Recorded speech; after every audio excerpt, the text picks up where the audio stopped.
selalu tengok orang kata saya kat belakang, walaupun grup-grup ustaz-ustaz, alim ulama ni dalam grup kutuk saya ramai-ramai. Saya tahu semua sekali, saya baca. Tapi saya pun tak mau balas-balas, saya pun tak nak gaduh dengan siapa-siapa. Saya doa mereka dapat kebaikan hidayah. Saya patut tak cerita saya tersebut. Moga Allah maafkan saya.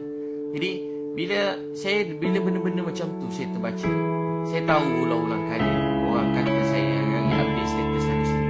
Saya tak kacau hidup dia. Saya tak kacau hidup. Penting tak anak orang Islam ni menjadi pemimpin-pemimpin? Penting.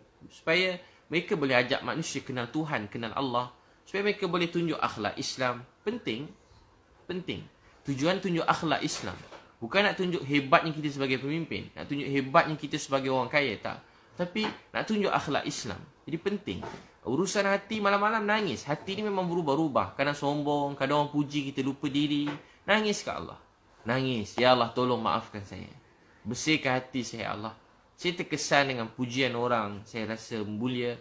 Orang keji saya rasa sedih. Ya Allah maafkanlah saya. Kenapa hati saya menjadi begini lemah ya Allah. Engkau lah Tuhan saya. Tolong betulkan hati saya. Bersihkan, sucikan hati saya. Nangis pada Allah. Nangis pada Allah. Malam-malam nangis pada Allah. Malam-malam nangis pada Allah.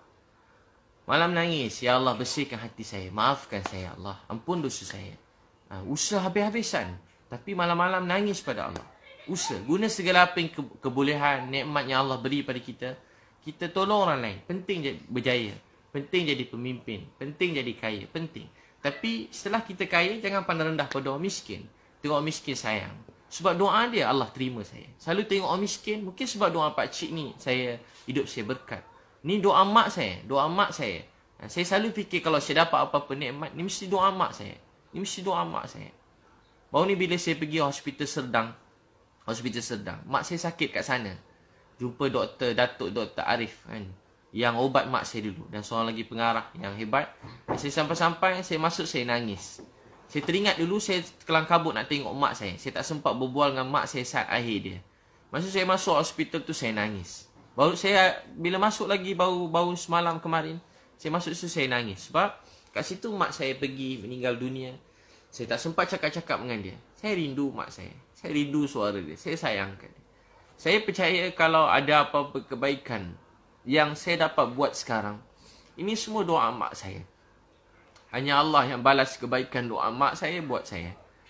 Saya kalau sedih orang kata kekeji, saya ni sedih juga. Bila saya sedih, ubat saya nangis.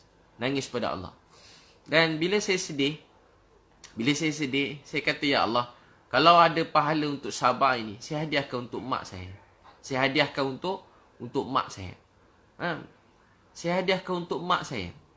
Kalau ada pahala untuk sabar ini, saya hadiahkan untuk mak saya. Saya hadiahkan untuk mak saya. Saya selalu tengok orang kata saya kat belakang. Walaupun grup-grup ustaz-ustaz, alim ulama ni dalam grup kutuk saya ramai-ramai. Saya tahu semua sekali, saya baca. Tapi saya pun tak mau balas-balas. Saya pun tak nak gaduh dengan siapa-siapa. Saya doa mereka dapat kebaikan hidayah. Saya patut tak cerita saya tersebut. Moga Allah maafkan saya. Jadi bila benda-benda macam tu saya terbaca. Saya tahu ulang-ulang kali orang kata saya hari update status sana sini. Saya tak kacau hidup dia. Saya tak kacau hidup dia. Saya tak pernah sentuh hidup dia. Saya tak sebut nama dia. Saya tak pernah keji dia. Saya tak pernah hina dia. Saya tak pernah minta apa-apa kat dia. Sesin pun saya tak minta kat dia. Satu apa pun dia orang tak didik saya. Yang didik saya ustaz-ustaz, cikgu-cikgu saya dulu. Mereka dah meninggal dalam kubur. Saya tengah malam dengar seorang cikgu saya dah meninggal. Saya tak kenal dia. Tengah malam, saya dengar ada orang tengah nangis kat Masjid Seri Petaling tu. Ada orang nangis. Saya pergi kat situ. Dulu, bukan yang baru ni, dulu. Saya tak pergi Masjid Seri Petaling baru ni masa Covid ni, saya tak pergi. Ramai ingat saya pergi. Ustaz dah buat saringan, saya tak pergi. Biasa saya pergi, dulu. Sekali masa saya pergi, ada seorang tengah nangis doa. Tahu apa dia doa? Ya Allah, jagakanlah Habib Liu ni. Liu Yun Pao, Linda Liu. Dia doakan keluarga saya seorang-seorang. Siapa pula doa aku tengah malam ni? Saya tengah mengantuk, hilang mengantuk. Saya tengok-tengok. Di antara salah seorang cikgu saya. Yang saya dah tak jumpa lebih 10 tahun. Dia nangis untuk saya. Dia nangis untuk mak saya. Dia nangis untuk ayah saya. Dia menangis untuk keluarga saya. Tengah malam dia nangis untuk saya. Itulah ustaz alim ulama yang sebenar. Tengah malam nangis untuk umat. Nangis untuk orang jahat. Nangis untuk penzina. Nangis untuk orang tepi jalan. Nangis untuk orang jauh pada Allah. Nangis untuk orang bukan Islam. Doa, ya Allah, jangan marah mereka. Beri mereka hidayah. Ya Allah, fahamkan mereka. Ya Allah, fahamkan mereka. Beri mereka hidayah. Tengok orang jahat, ya Allah, jangan marah mereka, beri mereka hidayah. Ya Allah, kesiankan Abid Liu ni, beri dia hidayah, bimbing, pimpin dia. Malam-malam nangis, siang dia pegang saya. Abid, ni ada salah sikit Abid, betulkan sikit. Dia telah banyak buat baik kat saya, dia tegur saya sikit. Dia tegur saya sikit. Sikit dia tegur. Pegang gitu. Sekarang berbeza. Banyak ustaz-ustaz, alim ulama, mereka keji kita kat belakang. Cakap kat belakang. Ina kat belakang. Cakap bukan belakang, depan juga kat Facebook, kat Instagram. Bukan baru ni, dah lama dah. Banyak kali dah, setiap kali update. Saya banyak juga kadang-kadang pergi mana tempat tiba kena halau. Yang halau pun ustaz juga halau. Halau pada masjid. 2-3 tempat saya pergi, ada kena halau. Saya pergi berdakwah, free, masa free. Lepas tu saya, kalau ni saya kadang saya ada cas. Supaya mereka urus sikit surat untuk saya. Kalau saya bagi free, saya dah kena halau. Bukan dulu-dulu. Kena halau di masjid. Saya bukan cakap apa-apa. Saya tak sentuh hal-hal semasa, nak sentuh orang. Tak, saya bukan orang macam tu. Saya tak suka nak sentuh hal peribadi orang ni, bukan saya. Tapi tahu tak apa jadi? Orang halau, orang keji. Tahu tak apa saya nak beritahu tuan-tuan sekalian? Sedih. Orang sekarang patutnya, ramai alim ulama yang baik-baik, yang soleh, yang sangat saya hormati. Membuat saya semakin cinta sayang pada Islam. Tapi ada juga alim ulama yang baik-baik, yang belajar jauh-jauh. Dia jadi macam, dia penat agaknya belajar jauh-jauh. Penat belajar jauh-jauh. Lepas tu tengok tiba-tiba Cina mana pula ni agaknya. Tapi macam tu, keji kat belakang, cakap bukan-bukan. Saya macam, pada dulu lagi. Saya tak kacau hidup dia, tak sentuh hidup dia. Saya tak susahkan dia pun. Saya tak minta sesuap nasib pun kat dia. Saya pun tak ada kacau hidup dia, tak pernah keji dalam ceramah saya tentang dia. Saya cuma berkongsi kebaikan. Ni kan dunia Instagram, Facebook. Saya memang saja banyak-banyakkan baik-baik. Sebab anak-anak saya pun ada Facebook, Instagram. Saya nak dia tengok benda baik-baik. Saya nak banjirkan benda baik-baik dalam Facebook, Instagram ni. Saya nak anak-anak saya tengok. Kalau tak, anak-anak kita sayang orang Korea. Tak salah sayang orang Korea. Dulu kita mak-mak sayang orang Hindustan. Tak salah tengok Hindustan, sikit tak salah. Tahu tak apa yang salah? Salah bila tak ada orang tengok Hindustan. Sekarang anak-anak Korea. Sekarang terikut setengah-setengah. Bukan semua sikit-sikit terikut-ikut. Jadi, kita nak marah orang Korea? Tak. Dia banyak kebaikan yang boleh kita belajar. Tapi tahu tak apa yang kita ni? Kita orang Islam kena banyakkan contoh-contoh yang baik. Meninggalkan contoh-contoh yang baik. Untuk tu abang kakak, apa tu dakwah? Dakwah ni, kita dakwah manusia yang tak nak agama, datang dekat pada agama. Tu dakwah. Malam nangis. Ya Allah, mereka tak tahu, tak faham, beri mereka hidayah. Ya Allah, mereka tak faham, tak tahu, beri mereka hidayah. Ya Allah, mereka tak faham, tak tahu, beri mereka hidayah. Ya Allah, mereka tak faham, tak tahu, beri mereka hidayah. Ya Allah, mereka tak faham, tak tahu, beri mereka hidayah. Saya kakak abang, saya kalau dakwah dekat, saya jenis tak takut kalau buat dakwah ni. Tapi dengan alim ulama, ustaz-ustaz, cikgu-cikgu ni, saya ada rasa, memang saya tahu saya bodoh, jahil. Jadi saya penuh rasa kemuliaan pada mereka. Penuh rasa hormat, muliakan mereka. Daripada dulu. Daripada dulu saya hormat, sayang. Semua ustaz-ustaz, cikgu-cikgu ni saya hormat, saya sayang. Kalau dia orang ni hentam saya memang tak jawab. Saya diam. Saya selalu rasa macam bodoh, saya nangis, sedih, saya nangis. Tapi kalau orang tepi jalan, saya tak takut. Pada umur 15, saya pergi kat satu tempat. Budak-budak jahat, saya dakwah. Ketua dia badan bertatu, umur 30 lebih. Kerja merompak sana sini. Yang saya pernah cerita, dia ikut saya. Motor beratus geng ni, motor-motor, budak-budak motor, budak-budak yang macam-macam, curi motor, curi kereta. Saya dakwah dia. Alhamdulillah, ramai ikut saya. Mereka berubah. Sampai saya pernah cerita, dia berubah. Jadi sebaik-baik orang. Masa dia meninggal, masa kan berdakwah tengah malam, dia meninggal dunia. Tengah malam berdakwah, meninggal dunia. Orang baik. Sebab tu, kita tak tahu kesudahan seseorang. Tu jangan pandang rendah pada orang tepi jalan, pada budak-budak jahat. Mereka anak-anak kita, mereka keluarga kita. Ya Allah, sayang mereka, mereka tak faham, tak tahu. Beri mereka hidayah. Jangan keji dia. Kita kalau baik sikit, dengki ke orang, benci. Benci orang jahat. Dia ni, mana mak opak dia tak pajar, tak ajar-ajar apa dulu. Teruk tu. Dia tak belajar agama, jahil murakab. Kalau baik sikit, tak boleh buat apa dah. Degil, jahat tu tak boleh buat apa. Tak sekolah tu degil. Manalah, tak adalah Islam ke tidak dia tu. Habislah agama dia, nerakalah tempat ni. Wah, macam tu dia cakap kat orang lain.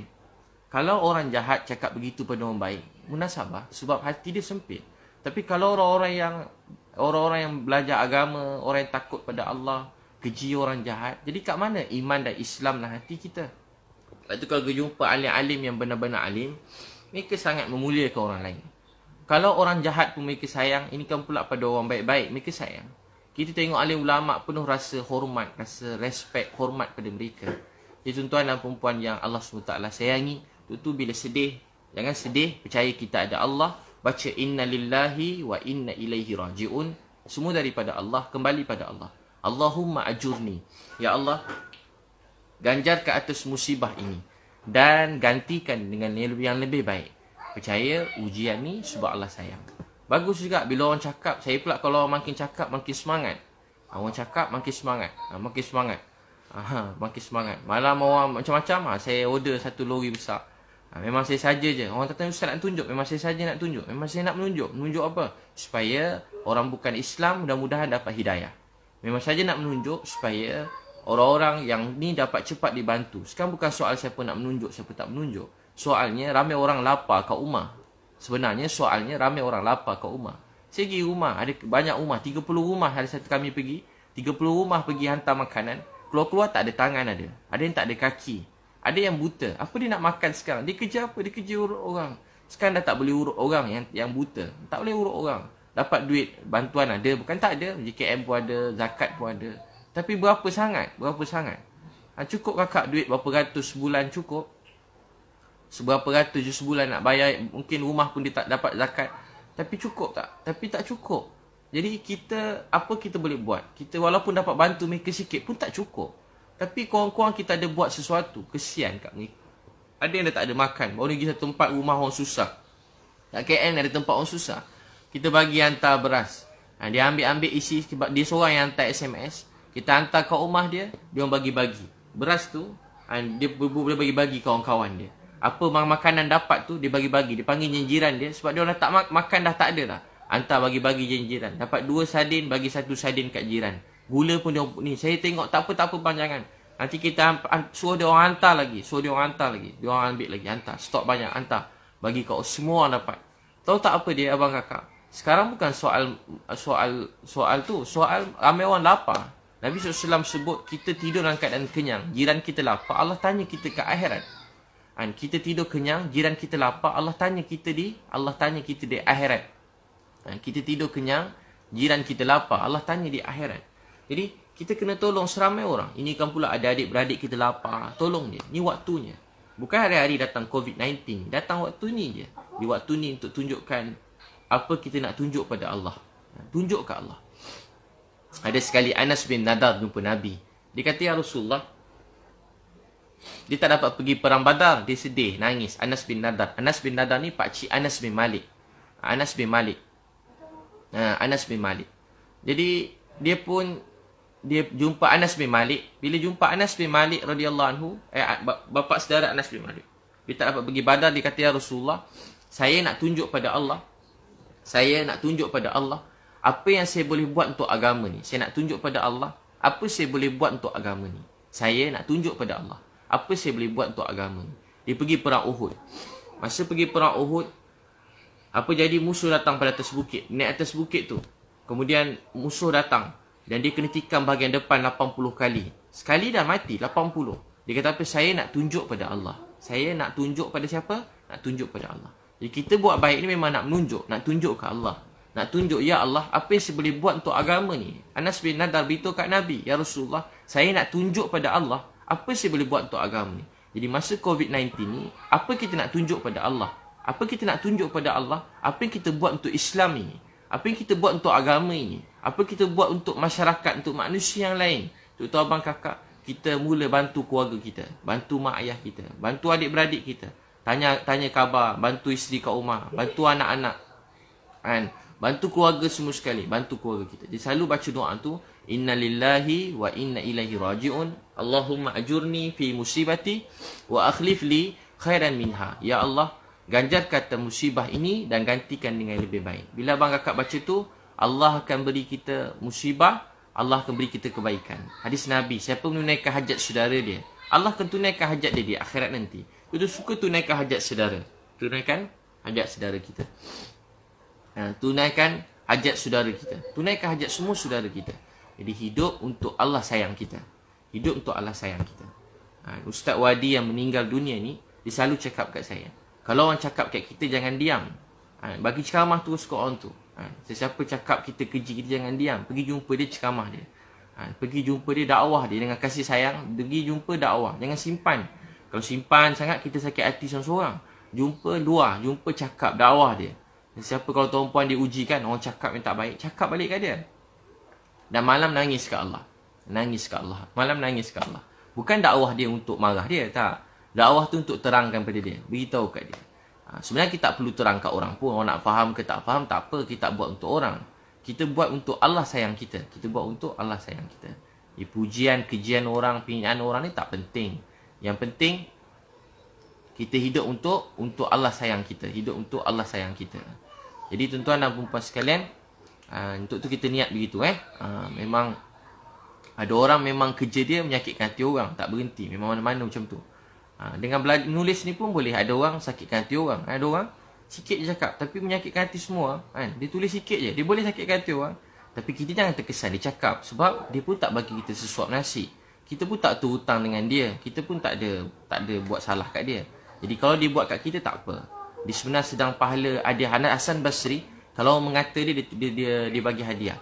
Sebab apa bila dia orang mengata bagi hadiah? Sebab orang tu telah bagi pahala pada dia. Orang tu bagi pahala kat dia. Jadi tuan-tuan dan perempuan yang sangat saya sayangi, untuk tu kita niat untuk kita berdakwah, hidupkan Islam ini dan sebarkan Islam ini. Jadi mudah-mudahan Allah Subhanahu Wa Taala terima kita semua dan kita niat untuk berdakwah ni. Boleh insya-Allah tuan-puan? Boleh kita niat berdakwah. Terima kasih kerana bersama Bro Jinggo Channel. Mohon subscribe channel ini untuk mengikuti lebih banyak video menarik di masa akan datang. Jika anda menyukai berita ini, mohon like dan share sebagai tanda sokongan anda. Sokongan anda amat dihargai. Terima kasih.